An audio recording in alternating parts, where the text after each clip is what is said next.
Hey, welcome back to the Vinyl Narrative. Now, today I'm going to be diving into a reissue that has been a long time coming.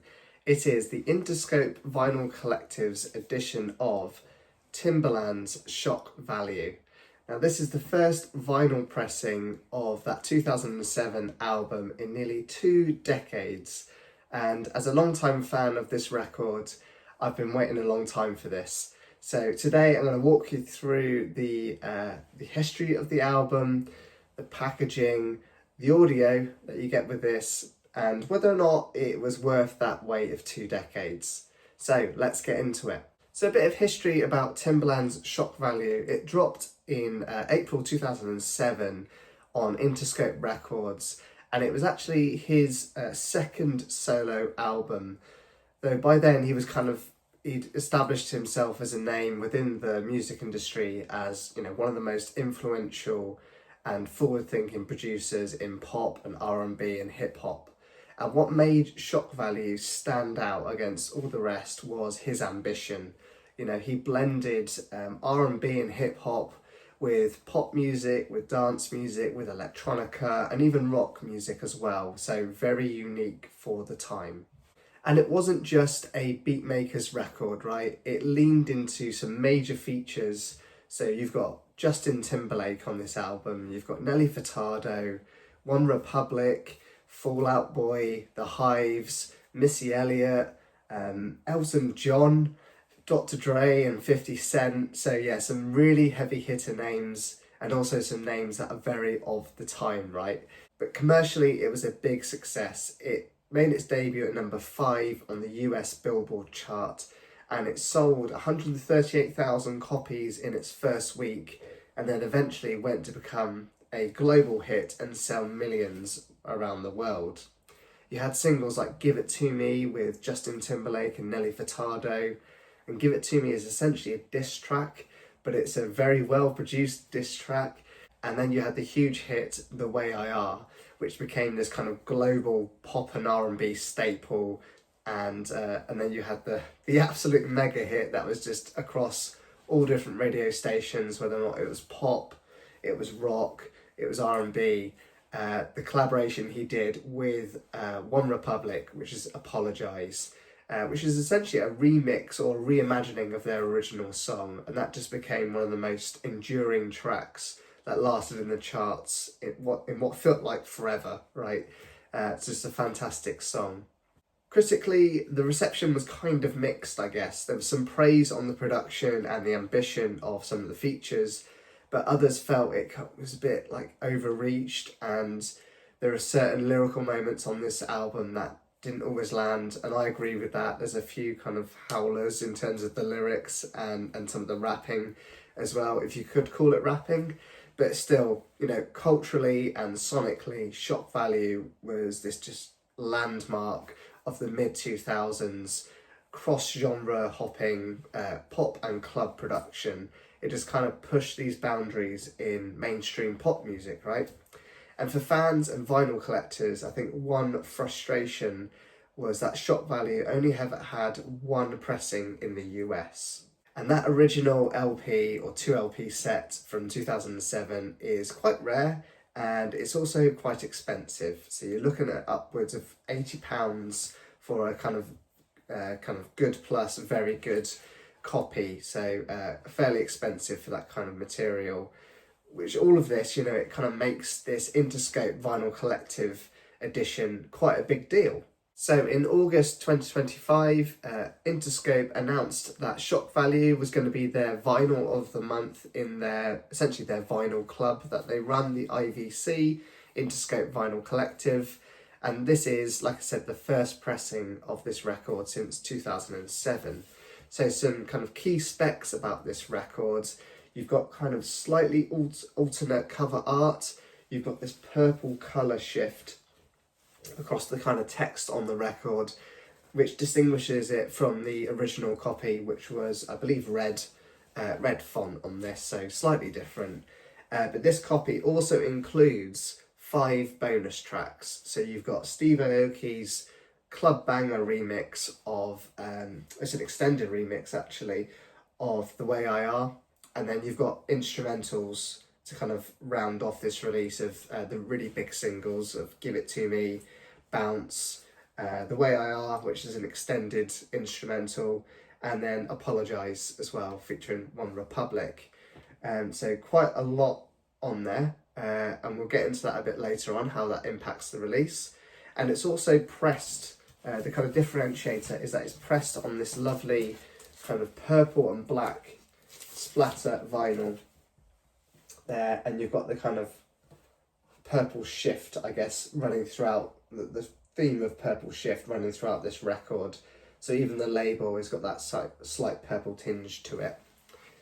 And it's spread across 2 LPs, so that was LP1, and then I'll show you the kind of second LP.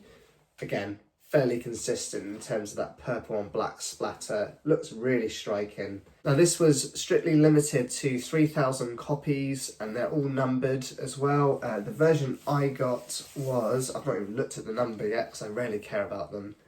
It's 934 if anyone's really interested, and you get that stamped at the top there on kind of foil, a foil effect, which is nice. But the price of this record now, you know, obviously I'm in the UK. If you have to sign up with an international membership, which is a 1 month membership. You can't sign up for like a year-long thing. So that does you know run up the cost a fair bit. I think in total this was, I think it was $58 for the membership, and then obviously with shipping and taxes on top of that, it came out at $69.60 to get this over to the UK. So by no means cheap, and no means not a premium release. And I think in comparison to the US, I think you can pick this up in the US for $48, and then you have to pay shipping and taxes on top of that. So I'm not too sure how much that would be, but again, it's not exactly cheap either.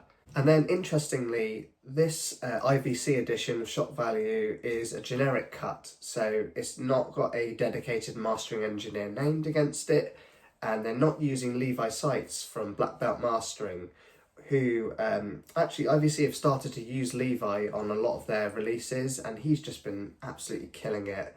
He's really garnering a reputation for just a reliable and amazing mastering engineer. And for me, that's one of the really disappointing points about this release that I'll come back to later. You'd imagine for something as big as this, they would bring in someone like Levi to really do it justice. So, you know, a long-awaited pressing with somewhat attractive extras, but I think that's going to compromise on, or it does compromise on, the mastering choices as well. Alright, so let's take a look at the package itself. So first off, we've got the gatefold edition. So obviously we've spoke about the purple font there, but this is another gatefold. There we go, which has got the image of Timbaland there. I don't know, getting into the music or just relaxing, who knows. And there's the back cover, which is exactly the same as the original, but the obviously you've got the purple kind of lettering or purple font on the track listing, and then obviously you've got the extra tracks on side D. The one thing to point out with this gatefold is that it's kind of a generic cardstock gatefold. It's not thick or heavy like we've expected from other like audiophile or kind of that level of release. It's you know, it's okay, it'll do, and it's going to save some space on your shelf because it's not too thick, but for the price you're paying, I would have really wanted it to be a bit more premium, to be honest. And then inside you've got picture sleeves, so nice kind of glossy picture sleeves there, with the lyrics on there of the tracks, and then you've got a nice image of Timbaland there by himself. And then that's the first disc, and then you've got the second disc, which has got a lovely photo shoot there of Timbaland and a few of the collaborators. I can spot Kerry Hilson there. And then you've got the lyrics for the remaining tracks, and a bit of detail about the thank yous and the kind of recording notes. And then the other extra that you get with this is a lithograph of Timbaland, which, you know, it's nice. I'm just probably not really going to do much with this, to be honest. It's a single-sided lithograph. It's okay, it's a nice extra, but to be honest, I would have preferred like a booklet or some liner notes to kind of talk about the album, maybe even like a bit of a description from Timbaland about how he created the album. That would have been quite cool to see. So overall, the package is quite attractive. You know, it's got enough there for a collector, I guess, and it's got that kind of feeling of it being a special edition, but, you know, the packaging build, I guess, is not particularly deluxe. You know, the lighter cardstock being used, it's not a deal breaker, but it's just something that I'd like to kind of point out to temper people's expectations with this release. So let's talk about the vinyl itself. So visually, you know, as I said, you've got this kind of purple and black splatter, which is really striking.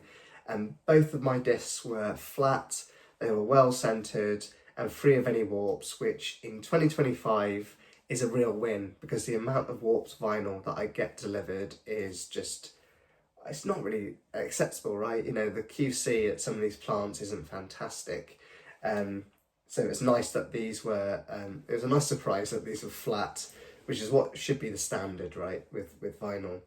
However, there is audible surface noise throughout all of this record, with some subtle kind of hiss and also a few ticks and pops, which was quite annoying. I gave this one an ultrasonic bath, which actually removed a lot of the ticks and pops, which is nice, but the noise is kind of still there, especially in between the tracks and the quiet passages between the tracks. So, you know, I'm probably not going to be able to get rid of that. That's down to the compounds they've used to get this splatter effect. But it's not overly loud. It's not distracting from the music. It's just you kind of notice it between the tracks, I guess. So in terms of the mastering, this is a generic cut. It was plated at GZ Vinyl in the Czech Republic, apparently, and then it was pressed at and manufactured at Precision Record Pressing over in the US. At least that's what it is according to the Discogs listing. I've not been able to kind of verify that against the kind of run-out codes or the matrices. Mastering-wise, there's a decent amount of separation on this, which is quite surprising for a 2007 release. So decent separation of the instruments and vocal separation, which is nice. A reasonably wide soundstage, again, quite surprising for a release of this era. But it's also, you know, as I mentioned, they're not using a kind of dedicated high-profile mastering engineer, someone like Levi Seitz or someone of that ilk. Maybe Cicely Bolston maybe would have been a good choice as well. It's just a generic cut, and that may be why some of the kind of frequency response, especially in the low end of this record, feels a bit tame or kind of restrained, I guess. My impressions of this were the mids and the highs were quite good. They came through quite nice with no distortion, apart from one track I noticed a bit of distortion on, which was the She Wants Revenge collaboration on here. I forget the name of that song. It's blanking me. But yeah, I noticed a bit of distortion on that track, but it's not awful.